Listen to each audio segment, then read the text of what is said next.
ñetti procureur di janook taskatu xibaar yi tey ji ci ngoon dinañu wax ci gestion finance publique wax ci dossier Covid bi muy le procureur général près la cour d'appel de Dakar procureur de la République près le tribunal de grande instance hors classe de Dakar ak procureur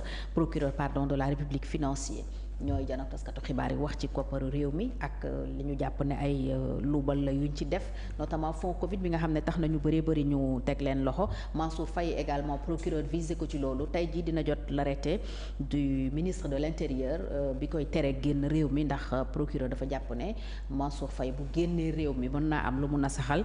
ci enquête boobu Adama sulliwaat na la déclaration du 4 avril bi président de la République defoon loolu yëpp buñ ko dajalee ak li premier ministre waxoon yan mooy say inquiétude véritablement ci fonctionnement wu justice tey. Tey rek day doon tey est-ce que il serait faux de dire que la justice agit sous la dictée de l'exécutif. Tey jii li xew ci affaire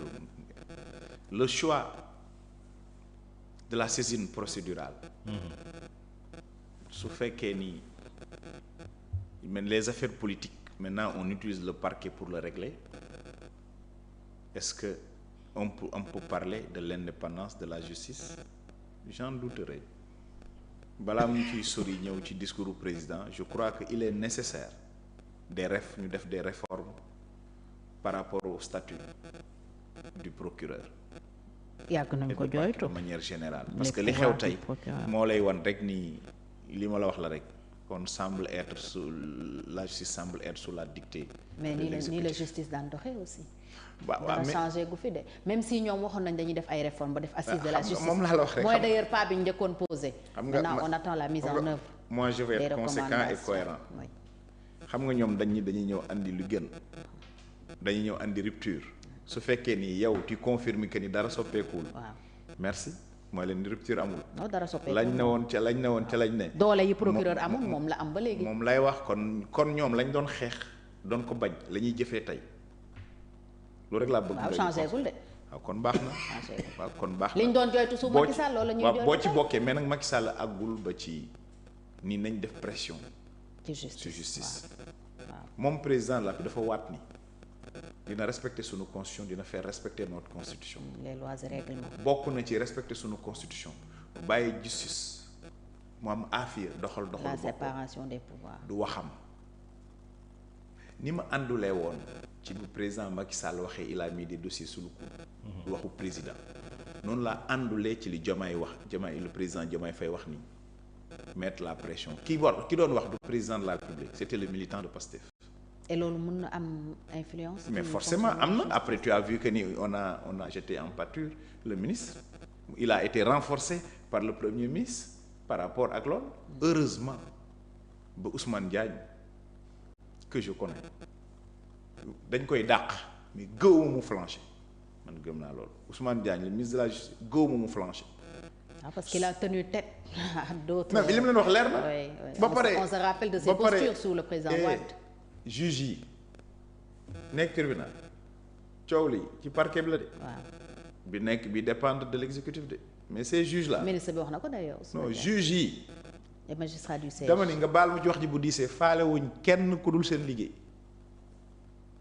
man dama bokkul ci ñi ŋàññi de manière générale la justice c'est vrai le parquet devrait évoluer parce que soo amee des hommes qui viennent dans l'exécutif te amuñu étoffe nekkuñu ay gentlemen ils peuvent l'utiliser pour effacer des politiques yoo xam ni amuñu am argument yu tolloo yeen yor donc premier ministre président de la République loolu ñu wax ci justice jàpp naa du seen cër ñii war a def tey itam xam nga bu fekkee ni ki la abal bët fi ko neex rek ngay xool mais loolu yëpp li ko waral mooy ñàkk am lu ñu teg ci loxo Sénégalais yi moo tax ñuy créer des contre-feux ils veulent justifier boo seetloo bi nu ñëwee ba léegi ñu ngi rek ci peindre en noir le Sénégal peindre en noir la gestion du régime du président Macky Sall mais chaque jour yàlla mi nga xam ni moom dëgg di fénal ni li ngeen di wax amul fu ñu mujjee Cour des comptes waxuñoo ni bu rapport yi génnee kenn dootul waxati tey la wax ji gën a yokk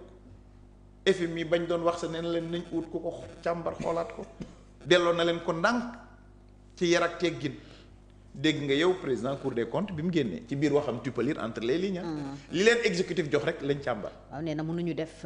lu weesu lañ leen sant rek kese. ñoom bu doon ñoom ñoo ko jël dégg bu doon ñoom ñoo ko jël war ko liggéey du demee nii. singli boobu lay wax Ousmane Sonko mu teg ko ci suuf te dem liggéey foofu lañ koy xaar lii mu bëgg a def ce Sénégal là parquet de mënuma leen waatal. mais gëm naa ni dans ce pays il y a de ces juges bu ñuy tracé. seen bàmmeel la ñuy xool faale wuñu président faale wuñu ministre faale wuñu premier ministre li ñu gëm mooy big boobu nu yor di décider ngir Sénégal foofu lañ taxawee à ces gens là nag waxuma ñi nga xam ni dañ daan am seen page Facebook sax daan fa afficher seen féete ñooñu mattuñu jàmbur pour mën a àtte koo xam ni sa far parloo dafa feeñ ba ñu koy gis sa page Facebook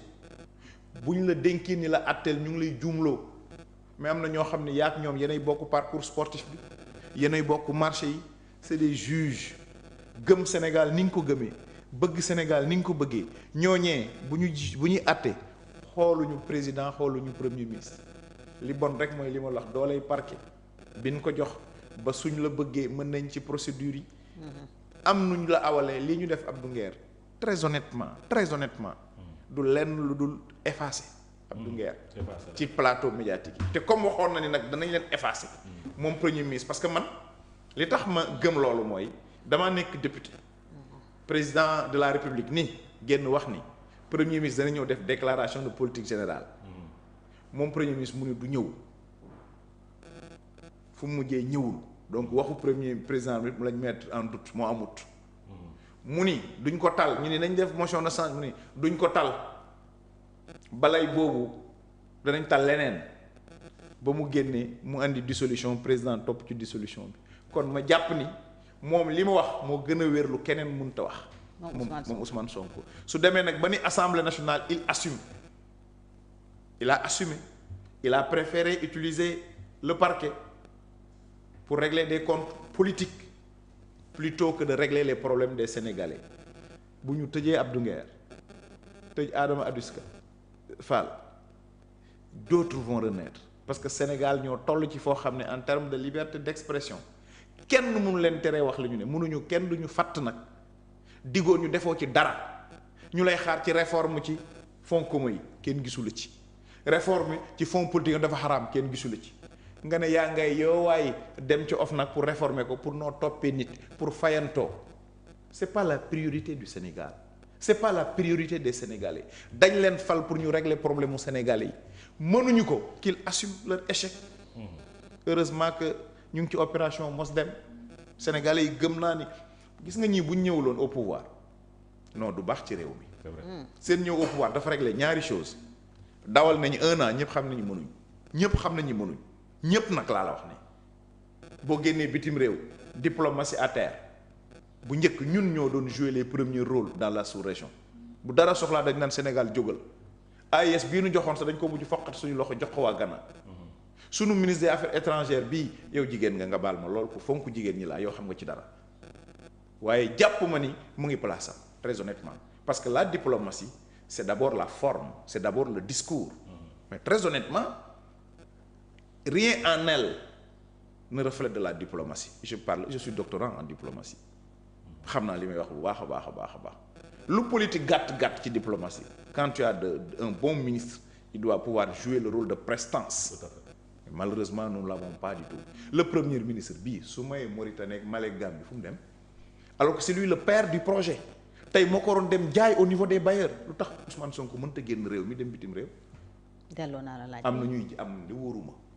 am na ñu naan mbiru problème beeg jugement contumace bi la diggante ak Adji Sarr dégg naa sa borom réew mu bees bi am na réew mu bees. ak jigéen ku génn wax ne mooy borom réew mi. man dama bëgg nag profité ci moom yóbbal ko ni ko na wax président de la République comme bu wooyee Diomaye jot ko direct.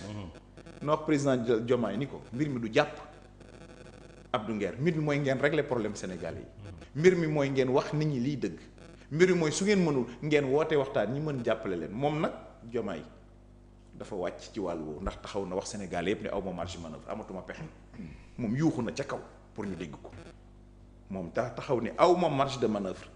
marge de manœuvre nag ba ma ko waxee dama ne ko président ku amul marge de manœuvre da ngay seeti ku am pexe wala nga delloo càjj yi ñu jaajëfal la moom nag mostalaal baleem la yoroon di wër mostalaaj ni bëgg na moom mosta am développer une ambition présidentielle waayam ji moo demul ñu jox ko mbir yi moom benn yéene la am mooy fal Ousmane Sonko moo tax ma wax la lii ñuy la procureur parquet moom dañu nekk ci dictée exécutif rek moo tax ñu war ko réformer li nga wax dëgg la du lu bees mais kon coppite amul kon rupture bi ñuy wax amul moo tax ma leen di wax les priorités du Sénégal c'est des priorités économiques suñ góorgóorluwul lool buñ demee fii ak juin juillet dina métti ci réew mi de fii ak boobu nag dana am provision yu mën a tenir yow déggoo ni le 1er mai amul défilé kenn du ko feete c'est un signal fort de la situation socio-économique de ce pays les centrales syndicales nee nañ demuñu feete ji ko parce que xolu liggéeykat yi neexul. le pacte de stabilité sociale même est remis en. waaye ma ni pacte bonne stabilité. dégg nañu 60 000 am nga dàq leen yow ku jóg nga tam ko yuuxu xuppe nappe ci le premier ministre yow rek ak assemblée ak say député nga waroon dérouler lu leer wax làkk tubaab yu jaar yoon wax lu leer naññi loo fa nekkee di jéem a xuppe ka nappe désormais j'assume ñu yaakaar ne assume bi mooy da ngay andi ay régler ay problème